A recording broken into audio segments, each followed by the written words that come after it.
Efficiency के topic को पढ़ेंगे। एफिशिएंसी का उर्दू में मतलब है कारकर्दगी। एफिशिएंसी यहां पे हम फिजिक्स के मुताबिक एक्सप्लेन करेंगे, ठीक है। जनरली इसका मतलब है कारकर्दगी, और फिजिक्स में अगर हम इसको देखेंगे तो हम इसको with respect to machines explain करेंगे। किसके लिहाज से एक्सप्लेन करेंगे? मशीन के लिहाज से। एफिशिएंसी का सिंपल मतलब यह है कि कोई भी मशीन है, कोई भी डिवाइस है, आप उसको इनपुट देते हो और वो आपको क्या देता है? आउटपुट। अब आप आउटपुट का इनपुट के साथ क्या ले लो? रेशियो ले लो। उनसे जो भी वैल्यू आएगी वो आपके पास क्या होगी? Efficiency. The ratio between output and input of A machine. अब हम इसको एक्सप्लेन किस तरीके से करेंगे, देखिए।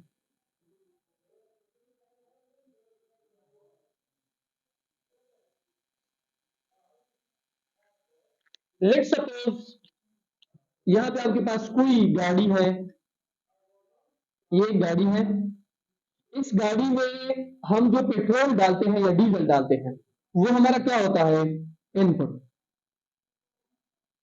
और ये गाड़ी उस पेट्रोल को किस में कन्वर्ट करती है?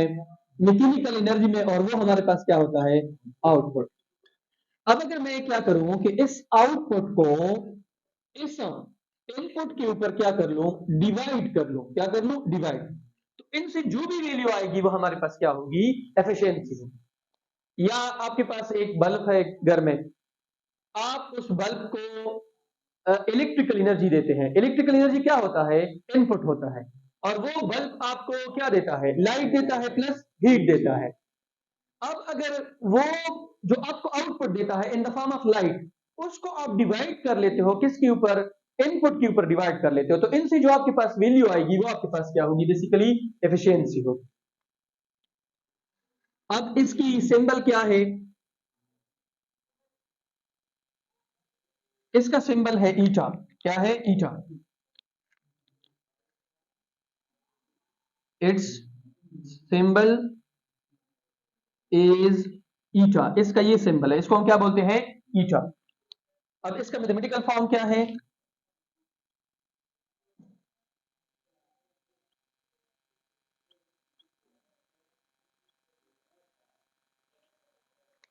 इसका मैथमेटिकल फॉर्म है efficiency is equal to output divided by input. ठीक है।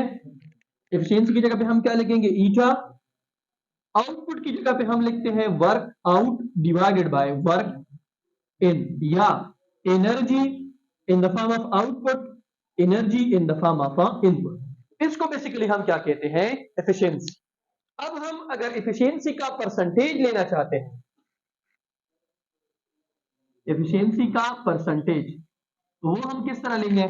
देखिए, हम यहां पे लिखेंगे eta is equal to energy out divided by energy in जरबे 100%।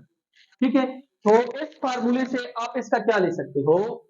आप इसकी जो है परसेंटेज ले सकते हो कि इस डिवाइस की या इस मशीन की कितनी एफिशिएंसी होगी।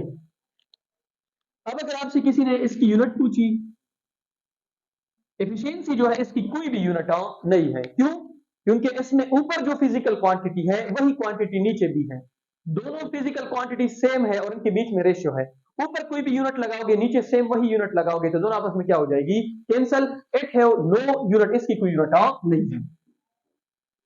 It have no unit because it is ratio between similar quantities.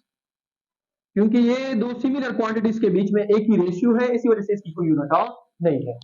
अब हम इसके ऊपर कोई एमसीक्यूज करना चाहते हैं तो वो हम किस तरह करेंगे? देखिए,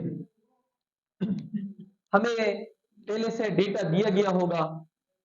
लेट सपोज मेरे पास एक मशीन है, उसको हमने इनपुट दी है 100 हमने इनपुट दी है, और उसने हमें आउटपुट दी है 20।